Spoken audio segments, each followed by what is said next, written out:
देखो प्रॉब्लम ये है कि given an array elements rotate अरे बाय के टाइम। तो वन के केस में क्या हो जाएगा, आपकी स्टेट बन रही है 3 1 2। ध्यान से देखना, ये बहुत इंपॉर्टेंट चीज है। Try to solve it over there और देखो वहां पे कितना मजा आएगा तुम लोगों को। ठीक है,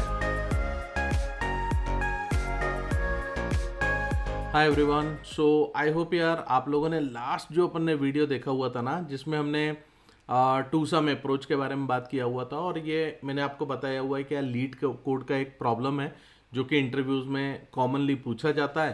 सो आई होप यार तुम लोगों को वो समझ में आया होगा और तुमने देख लिया होगा और बना के भी देखा होगा, राइट।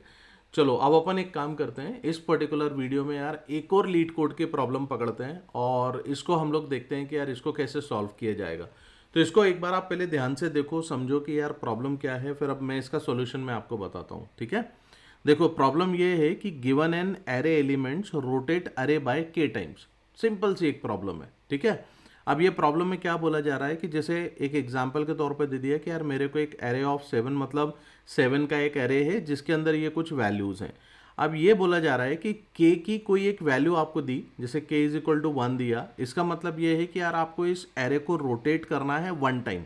तो 1 टाइम रोटेट करेंगे, रोटेट करना मतलब हमें राइट साइड से इसको रोटेट करना है। तो कहने का मतलब ये है कि यार यहाँ पे मेरे पास में ये जो 8 है ये आ जाएगा ये इस पोजीशन के ऊपर, और यहाँ से ये जो वैल्यूज़ है ना ये एक एक करके यहाँ पे शिफ्ट होती जाएंगी। ठीक है, ये वैल्यूज़ हमारी यहाँ पे आगे शिफ्ट होती जाएंगी।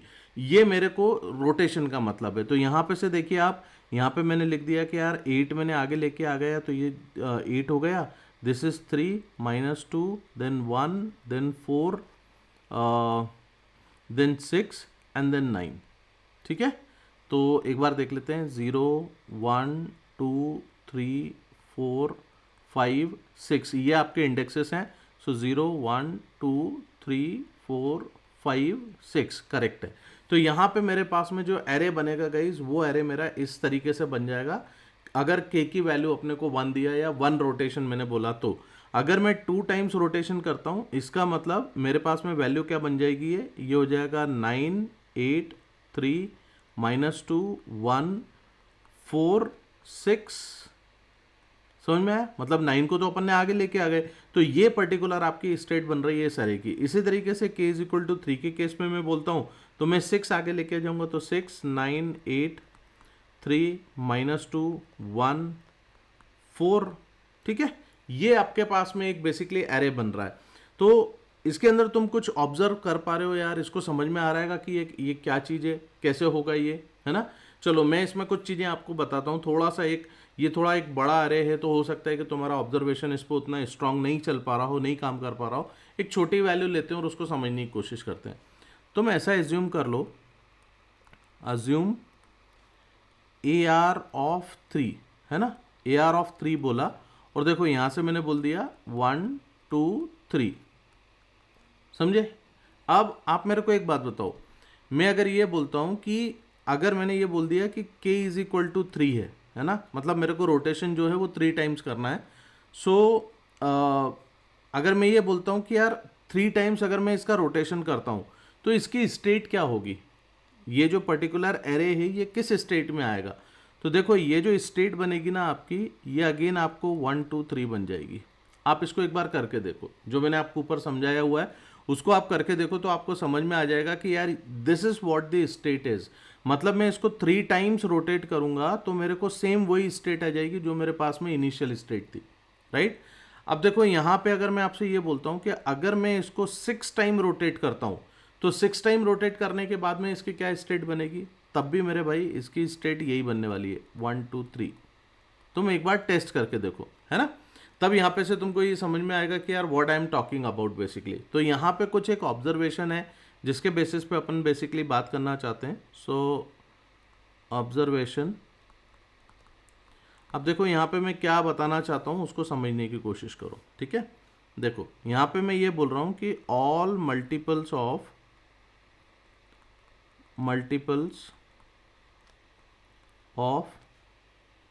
n have same state. ठीक है, जैसे मैंने आपको 3 का बताया, मैं 6 पे बोलता हूँ या k इज इक्वल टू 9 पे बोलता हूँ, गाइज यहाँ पे इसकी स्टेट यही होने वाली है, ठीक है। मतलब अगर मैं 3 की बात करता हूँ तो 3 के मल्टीपल्स तुम जितने भी देखोगे उन सब के अंदर इस एरे की स्टेट सेम हो जाएगी। डन। इसका मतलब मैं यहाँ पे एक चीज़ समझ पा रहा हूँ कि k इज इक्वल टू अगर मेरा 3 है और मेरे पास में नंबर ऑफ आइटम्स अगर मेरे पास 3 हैं, है ना, तो यहाँ पे जो आपकी स्टेट बन रही है वो एज इट इज़ बन रही है। Getting my point.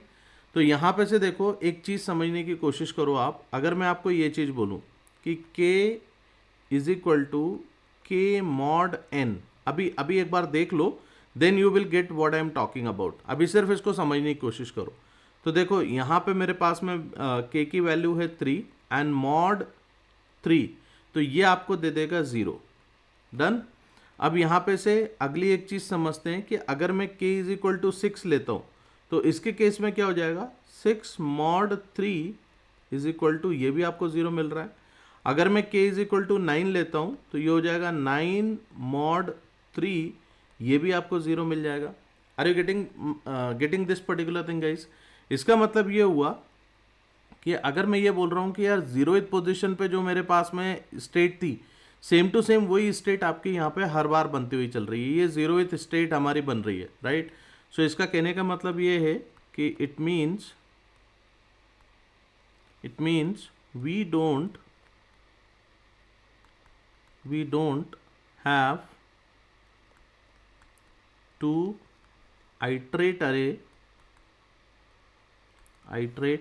array, okay, for 6 and 9 times.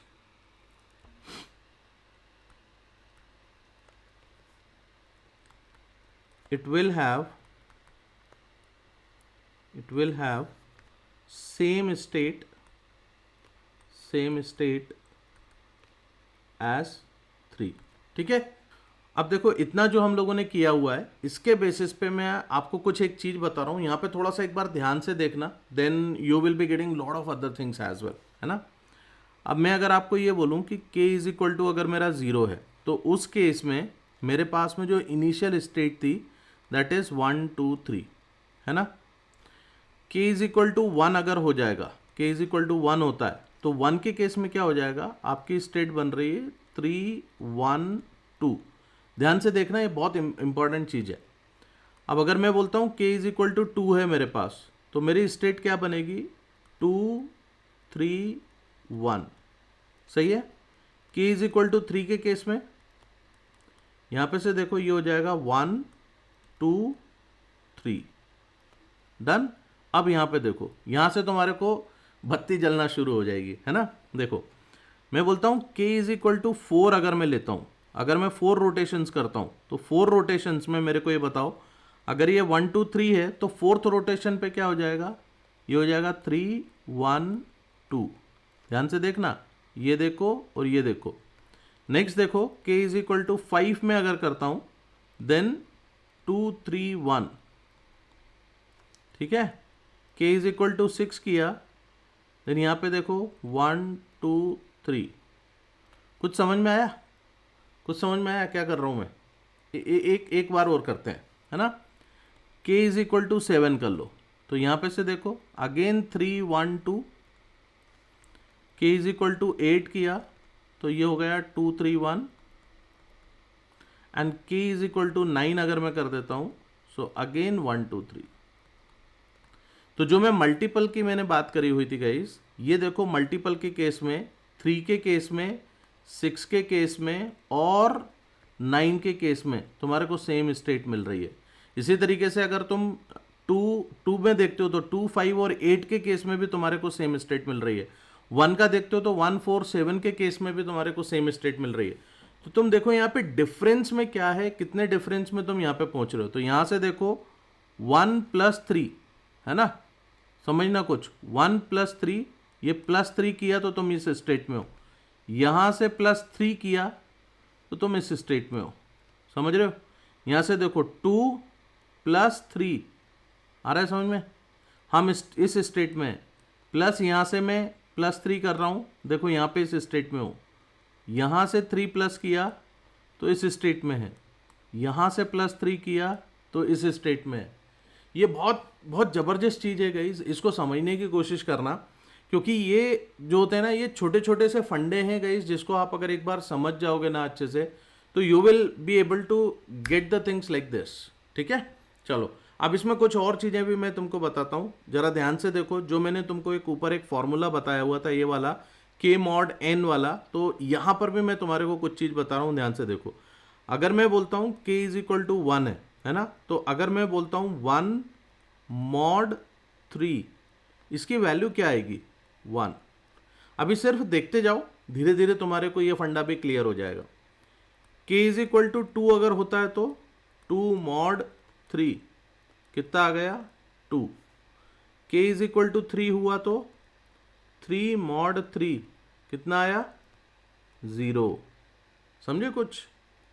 देखो इसमें नेक्स्ट देखो, k = 4 अगर लेते हैं तो 4 mod 3 कितना आया? 1। 5 लिया तो k = 5 अगर मैं करता हूं तो, एक सेकेंड इसको हटा दें, k = अगर मैंने 5 किया तो कितना आ गया?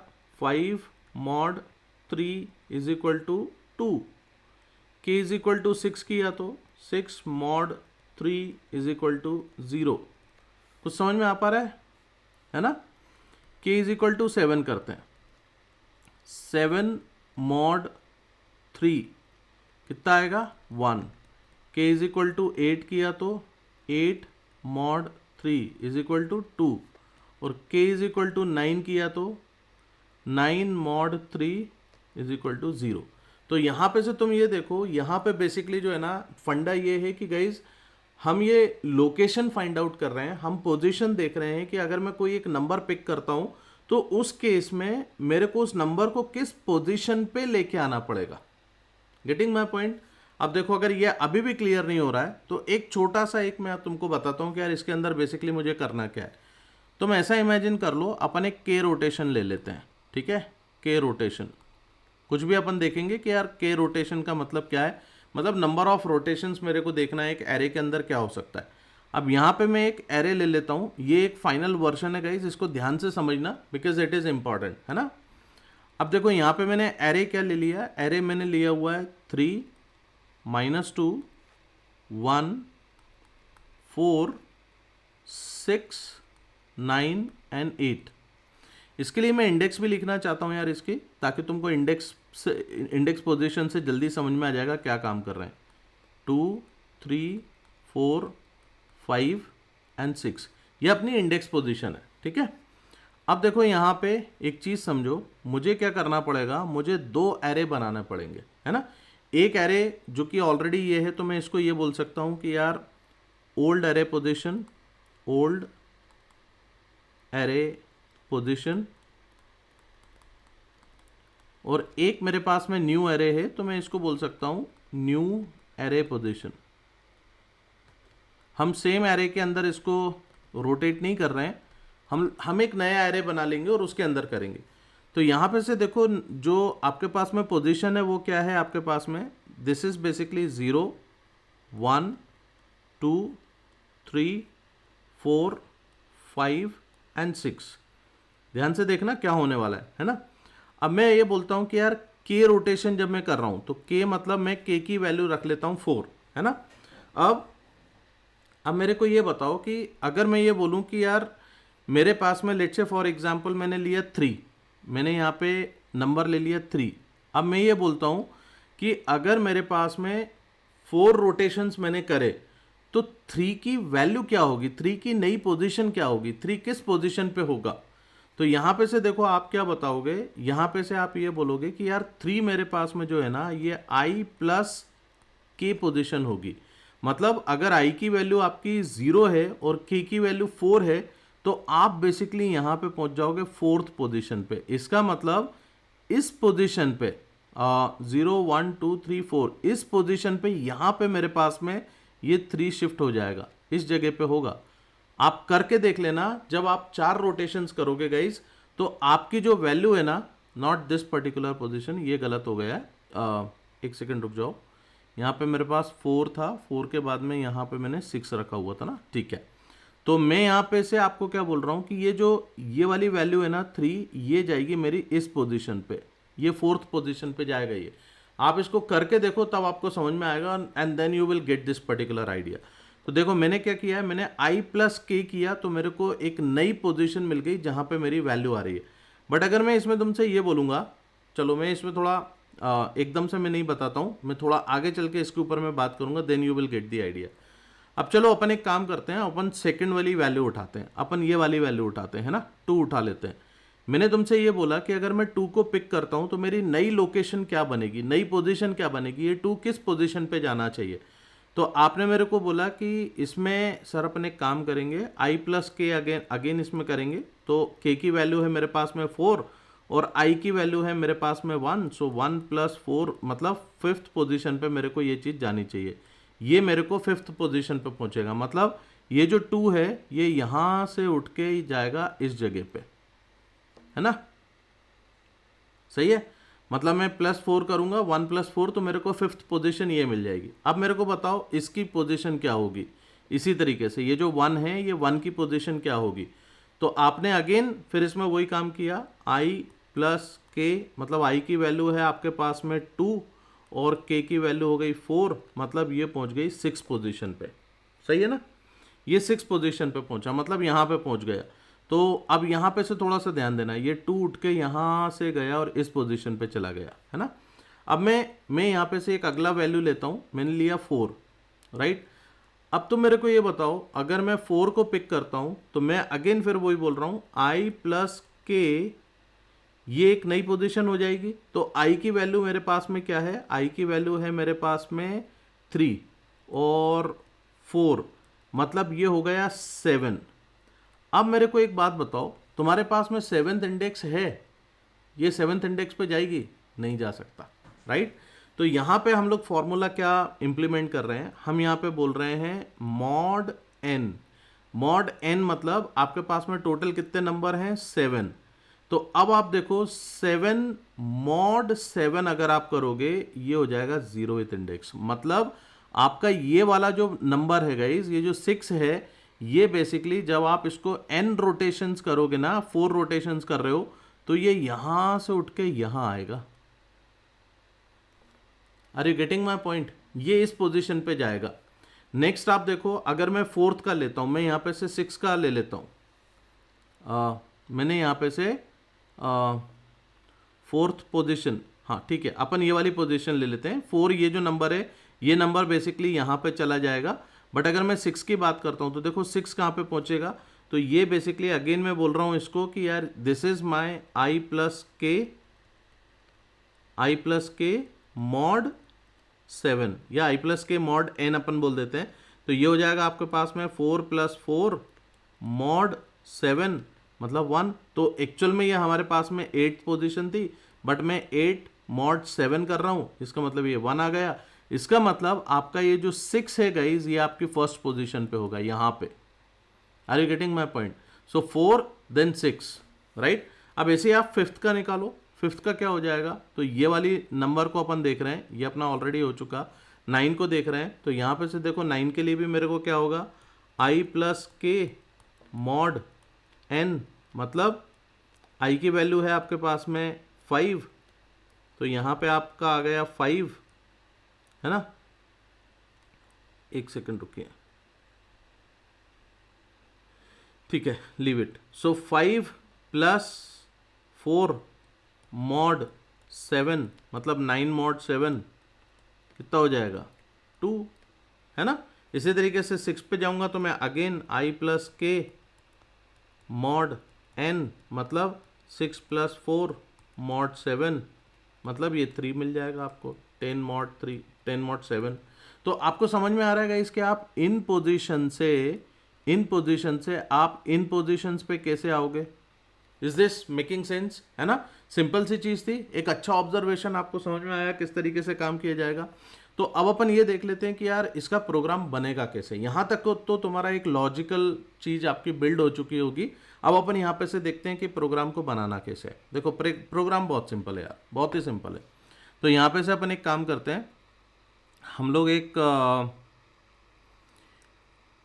लेट्स से मैंने एक इंटीजर, एक एरे, अपन नया वाला एक एरे रिटर्न करेंगे और मैं यहाँ पे से बोलता हूँ रोटेट एरे, है ना। ये मेरा एक फंक्शन है रोटेट एरे, और मैंने इसमें क्या बोल दिया, मैंने इसमें बोला बेसिकली मुझे इसमें क्या चाहिए पड़ेगा। सो मैंने बोल दिया एक इंटीजर ARR आपके पास में आ जाएगा, और आपने बोल दिया इसको k टाइम्स रोटेट करना है, तो आपको k भी चाहिए, ठीक है ना।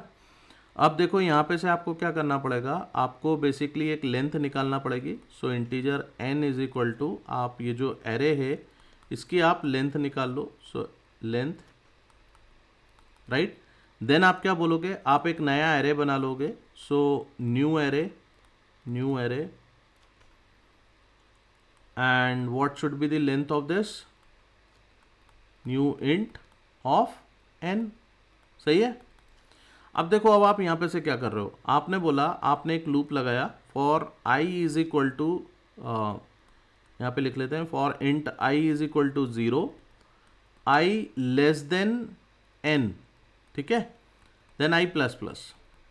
अब देखो, अब आप यहाँ पे से क्या कर रहे हो, आप ये बोल रहे हो कि यार अंदर आके मुझे क्या करना है, बेसिकली मुझे कुछ चेक थोड़ी करना है, मेरे को तो एक नया एरे बनाना है, उसमें वैल्यू को मेरे को शिफ्ट करना है। तो मैं यहाँ पे से ये बोल सकता हूँ न्यू ARR, न्यू ARR, और यहाँ पे मेरे को कुछ एक इंडेक्स फॉर्म करना पड़ेगी।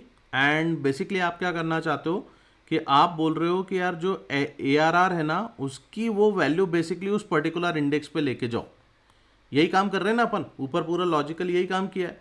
अब सवाल ये उठता है कि यार यहाँ पे वो इंडेक्स क्या करेंगे। तो देखो यहाँ पे मैंने आपको ऑलरेडी बताया i plus k mod n, getting my point. तुम देखो, सिर्फ 2 लाइन का प्रोग्राम था गाइस, सिर्फ 2 लाइन का प्रोग्राम है, बट देखो कितना एफिशिएंट प्रोग्राम है, कितने प्रॉपर तरीके से आपको ये समझ में आया। आपने कभी देखा है कि यार इस तरीके से भी कोई इंडेक्स यहाँ पे हमें फॉर्म करना पड़ सकती है या बनाना पड़ सकती है। दिस इज समथिंग गाइस जो आप लोगों को जो है ना समझ में आना चाहिए। अब एक काम करो, फटाफट जाओ लीड कोड पे और ऐसे ढूंढो, है ना, कि यार ये के रोटेशन का कोई हमारे पास में प्रोग्राम है क्या।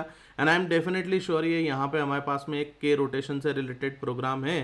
When you will go this particular on this LeetCode ना, और यहाँ पे आप लिखोगे rotate array by k times, you will definitely get this particular problem. Try to solve it over there, और देखो वहाँ पे कितना मजा आएगा तुम लोगों को, ठीक है। चलो विद दिस यार हम लोग यहीं तक इसको रखते हैं, अपन ख़त्म करते हैं। एंड आगे वाले आने वाले कुछ सेशंस में काफ़ी और अच्छी सब चीज़ें सीखेंगे। नेक्स्ट वीडियो में मैं ये बताता हूँ कि यार ये प्रोग्राम तुम लोगों को कहाँ पे मिलेंगे, उसका लिंक मैं तुम लोगों से शेयर करता हूँ। एक शीट भी मैं बनाऊँगा जिस शीट को तुम डाउनलोड कर सकते हो, और वहाँ पे तुम अपने इनपुट्स डाल के भी उसको बेसिकली मैनेज कर सकते हो, ठीक है। चलो विद दिस आई थिंक यार we can stop it here itself and will meet in the next session. Videos अच्छे लगते हैं तो यार लाइक किया करो, शेयर किया करो, और कमेंट करके बताया करो कैसा लग रहा है ना। चलो with this, thank you very much.